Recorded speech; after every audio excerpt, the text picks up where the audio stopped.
Bonjour et bienvenue pour un nouveau rendez-vous psycho pour un sujet consacré au bilan psychologique. Aujourd'hui, j'ai le plaisir de poser mes questions à Audrey Platania, psychologue du développement, directrice clinique et pédagogique des centres Cogitose. Audrey Platania, bonjour. Bonjour Amélie. Merci d'être avec nous aujourd'hui pour parler de justement ce bilan psychologique. On va un petit peu décortiquer, savoir ce que c'est, à quoi ça sert, que fait-on de toutes ces informations-là. Première question, pouvez-vous nous expliquer qu'est-ce que le bilan psychologique? Alors, le bilan psychologique, c'est un outil du psychologue. C'est vraiment au cœur du métier du psychologue, c'est-à-dire qu'il n'y a pas d'autre, c'est pas un psychiatre, c'est pas un thérapeute, c'est vraiment, ça fait partie intégrante de l'identité du psychologue. D'ailleurs, c'est en fait plusieurs tests combinés entre eux qui permettent d'aller explorer le fonctionnement de l'enfant, de l'ado, mais aussi de l'adulte, le fonctionnement dans toutes ses dimensions, c'est-à-dire à la fois sur les dimensions intellectuelles, cognitives, métacognitives, mais aussi de personnalité. Ce sont des tests qui sont vraiment standardisés, c'est-à-dire c'est fabriqué par des laboratoires, c'est scientifique, et seuls les psychologues peuvent acheter ces tests. C'est-à-dire que quand vous voulez acheter un test psychologique, on vous demande un numéro ADELI, c'est-à-dire le numéro qui permet de s'assurer que vous avez bien un diplôme de psychologue. Donc déjà, ça c'est important de le dire, ça fait vraiment partie d'un cadre rigoureux. Voilà. C'est pas quelque chose qu'on trouve sur Internet. Alors sûrement pas, voilà. C'est pas quelque chose qu'on trouve sur Internet. C'est pas quelque chose qu'on peut faire par téléphone, c'est pas quelque chose qu'on peut faire en distanciel. Voilà, c'est vrai qu'aujourd'hui, il y a beaucoup de choses qui fleurissent et c'est vraiment important, si on veut faire un bilan psychologique, de s'adresser à un psychologue, de reconnaître son identité de psychologue pour faire les choses de manière fiable, valide et rigoureuse. Voilà.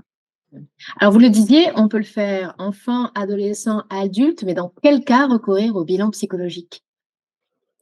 Alors, plusieurs cadres, qui va être assez différent selon l'âge, selon la demande. Souvent pour les enfants et les adolescents, c'est lié à une demande souvent scolaire en fait, de comprendre les difficultés d'apprentissage ou les difficultés de comportement. Enfin, il y a quelque chose là à comprendre, de la difficulté qu'a l'enfant de s'adapter aux attentes et d'apprendre, hein, et d'être, tranquille avec son fonctionnement.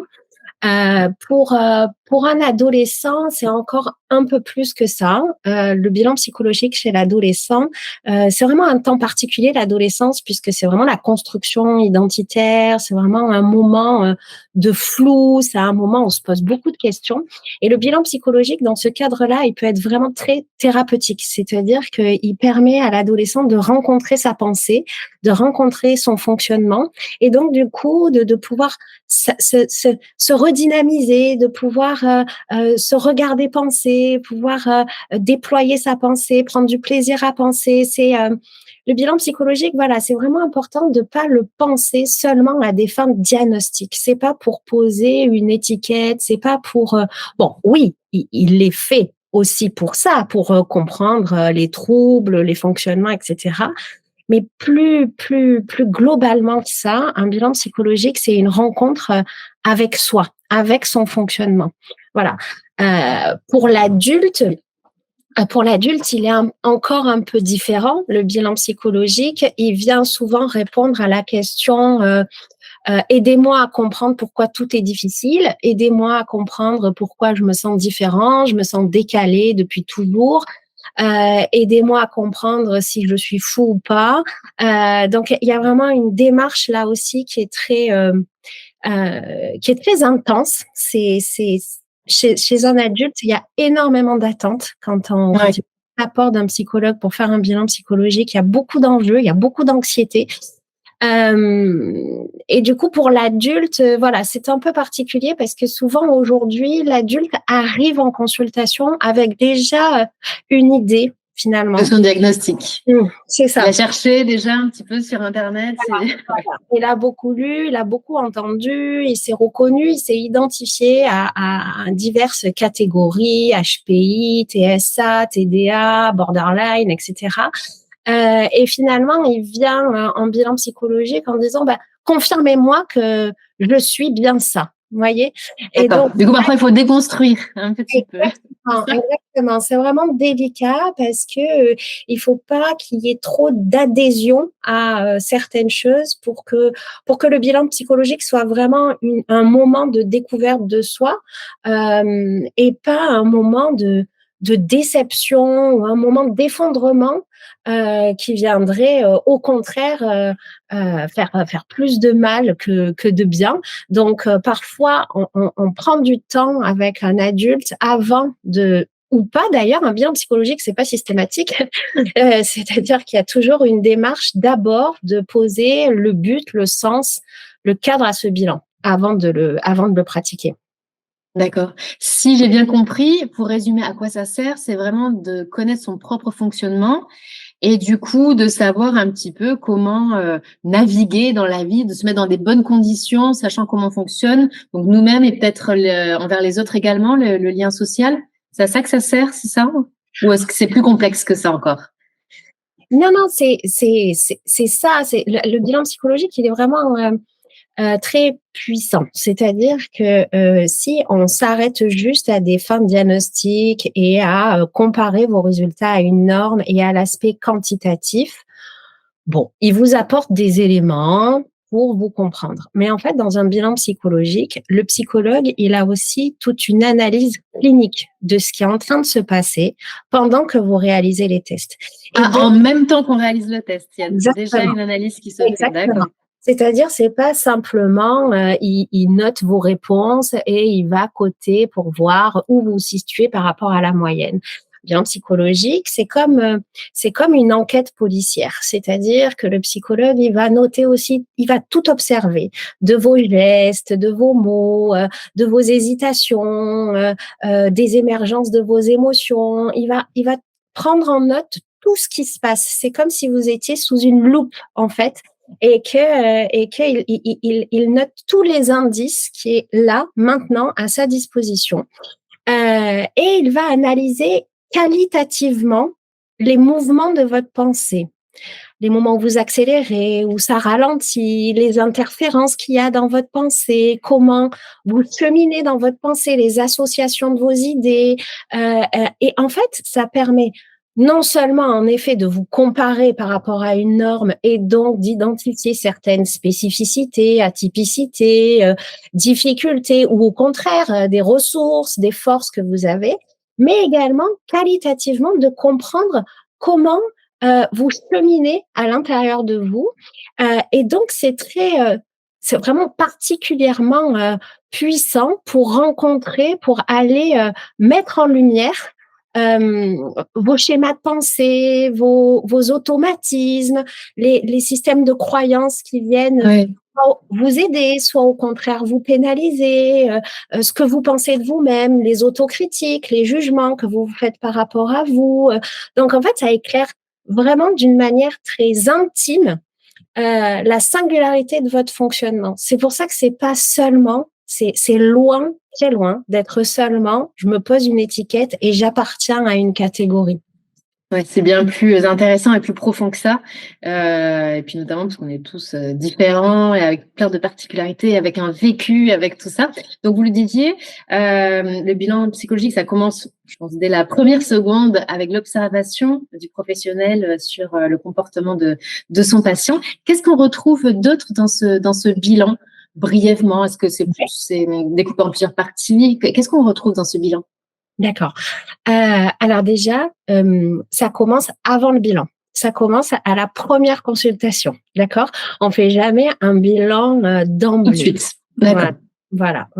On rencontre l'enfant, l'ado, l'adulte, les parents aussi, et on retrace toute l'anamnèse, c'est-à-dire toute l'histoire du développement, tous les événements de vie, tout ça, ça va aussi faire partie du bilan. C'est aussi des indices qui vont nous Un permettre contexte, Ah finalement. oui, bah oui, ça fait partie de vous. Donc, du coup, le bilan, il est aussi analysé à travers votre histoire, à travers la première consultation. Après, un bilan, c'est toujours une combinaison de tests. Donc, il y a de manière assez systématique les échelles de Wechsler, c'est-à-dire les échelles d'intelligence qui sont aujourd'hui la référence pour calculer ce fameux QI, d'accord? En fait, au-delà du calcul du QI qui nous donne un indice, mais qui reste un indice parmi d'autres, les échelles d'intelligence nous permettent d'explorer tous les instruments cognitifs et les instruments intellectuels. Votre raisonnement, vos capacités visio-spatiales, visio-constructives, les différents types de mémoire, la mémoire de travail, la mémoire à long terme, les ressources attentionnelles, votre vitesse de traitement de l'information. Enfin, c'est comme un espèce de scanner un peu global de tous vos instruments vraiment de pensée intellectuelle. Donc ça, c'est les échelles de Wechsler, hein, le WISC, enfin la WIPSI pour les plus petits, le WISC pour les jeunes et la WISE pour les plus grands et pour les adultes. Voilà. Mais aujourd'hui, on sait que faire seulement un test de Wechsler, c'est très réducteur en fait pour vraiment explorer finement le fonctionnement d'une personne. Et nous, on les combine toujours à des tests de personnalité, déjà, d'une manière systématique, là, pour le coup. D'accord. Est-ce que ce sont toujours les mêmes questions qui sont posées ou est-ce que c'est vraiment adapté à chaque profil? Alors, dans les échelles de Wechsler, c'est toujours les mêmes questions. Que vous passez le test en France, à Miami, où vous voulez, avec Madame X ou Monsieur Y, pour que ce soit valide et fiable, en fait, le psychologue a vraiment un cadre standardisé où il y a un ordre de passation, des consignes, enfin des critères de cotation qui doit suivre de manière très rigoureuse.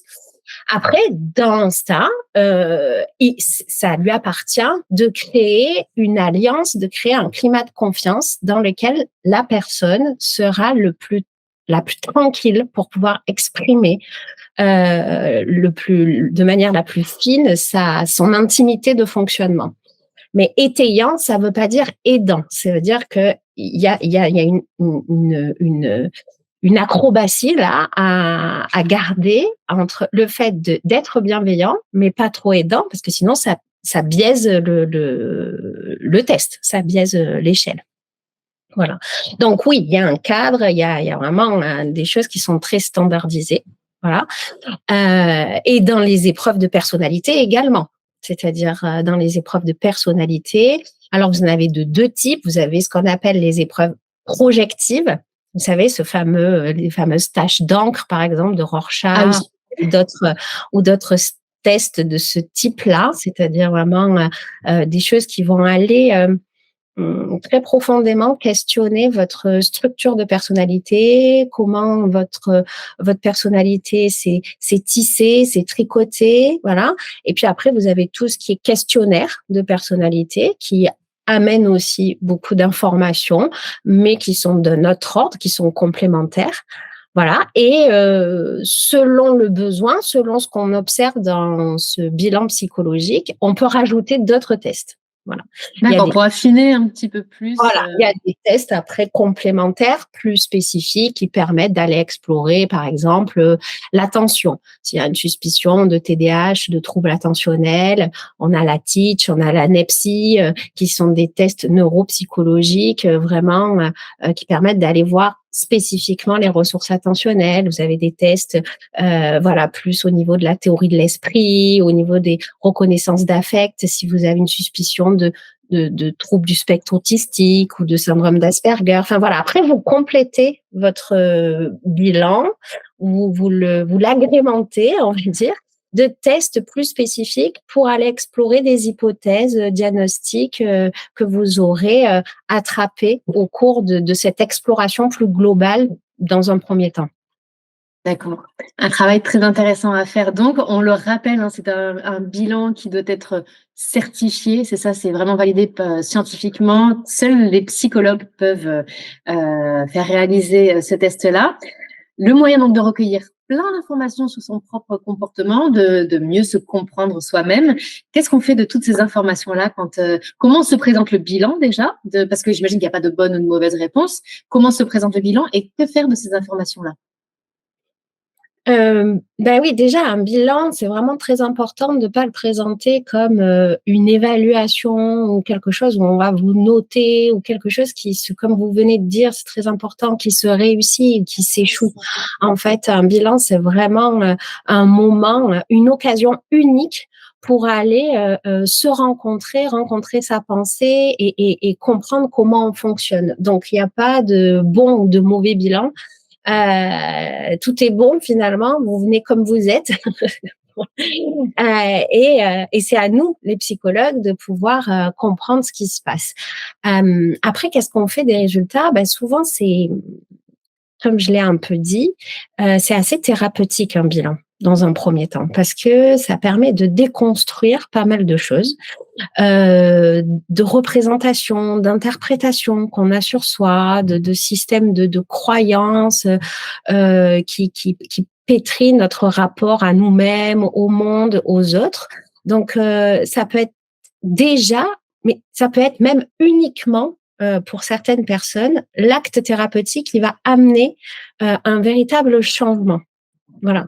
Comme je disais un peu, beaucoup chez les adolescents et chez les adultes aussi, parfois le bilan psychologique peut vraiment se substituer à des heures et des heures de thérapie. Mais attention, hein, c'est pas une généralité ce que je dis, hein, mais ça peut, parce que ça permet de mettre à plat beaucoup de choses, de déconstruire des représentations et de mieux comprendre pourquoi je vis telle situation de telle manière, pourquoi j'ai des émergences de pensées sur moi, sur les autres, comment se tricote tout ça. Donc, le, le, le, la mission du psychologue, vraiment le job du psychologue, c'est de faire en sorte que le compte-rendu de bilan soit un temps aussi de co-construction avec le patient. C'est-à-dire que c'est pas le psychologue qui est le sachant, qui est là et qui va dire, voilà, tu fonctionnes comme ça, tu es comme ça, tu fais ça, etc. Il a recueilli plein d'éléments pendant le bilan psychologique, il les propose à son patient et le patient, voilà, en résonance, va comprendre certaines choses, va mettre en lumière dans son quotidien, ah oui, mais ça me fait penser, ah mais oui, quand je fais ça, ah mais oui, et du coup, c'est toute une lecture qui se fait ensemble et qui permet de construire une vision de soi, mais qui est jamais figée. Voilà, c'est ça une finalité. C'est pas on fige pas quelque chose, c'est en mouvement. De toute façon, le fonctionnement de l'identité, c'est quelque chose qui est tout le temps en mouvement. Oui, on se construit au fil du temps et surtout de se rassurer, de se dire je suis normale, j'ai le droit de me poser toutes ces questions-là, je suis comme ça, c'est normal. Et voilà comment aujourd'hui j'arrive à me comprendre et comment je vais faire pour composer avec, sachant que tout va bien, je suis normale et du coup se mettre voilà dans de bonnes conditions et d'être plus serein peut-être avec soi-même. C'est ça, c'est ça. Et au-delà de la norme, c'est comprendre vraiment ses difficultés, ses fragilités, mais aussi ses ressources, ses forces, ses qualités. Donc, On a souvent tendance étonnamment, hein, mais à ignorer, c'est-à-dire qu'on voit tout de suite nos défauts, nos petites difficultés, alors qu'on est plein aussi de ressources et de qualités et qu'on a du mal souvent à reconnaître. et oui, oui, oui, c'est ça l'intention du bilan aussi, elle est peut-être même encore plus là qu'ailleurs, hein, c'est d'aller identifier les ressources, hein, que ce soit intellectuelles, cognitives ou de personnalité, sur lesquelles chacun peut s'appuyer pour dynamiser quelque chose au niveau de sa situation de vie. C'était très intéressant. Merci beaucoup, Audrey Platania. On invite toutes les personnes qui se posent plein de questions, alors que ce soit pour eux-mêmes ou pour leurs enfants, on le disait, enfants. À partir de quel âge on peut faire effectuer ce bilan psychologique? Alors, on a des tests à partir de 2 ans et demi, 3 ans. Ah oui, ça commence tôt. Ouais, c'est mieux de différer vers 7-8 ans, en fait, parce que le cerveau est très immature, donc on attrape certains éléments, on attrape certaines trajectoires de développement, mais ce n'est que vers 7-8 ans, par exemple, qu'on peut diagnostiquer les troubles des apprentissages. Avant cet âge-là, voilà, on a une vision, on a des Tendance. exactement. Mais c'est bien d'attendre 7-8 ans. Voilà.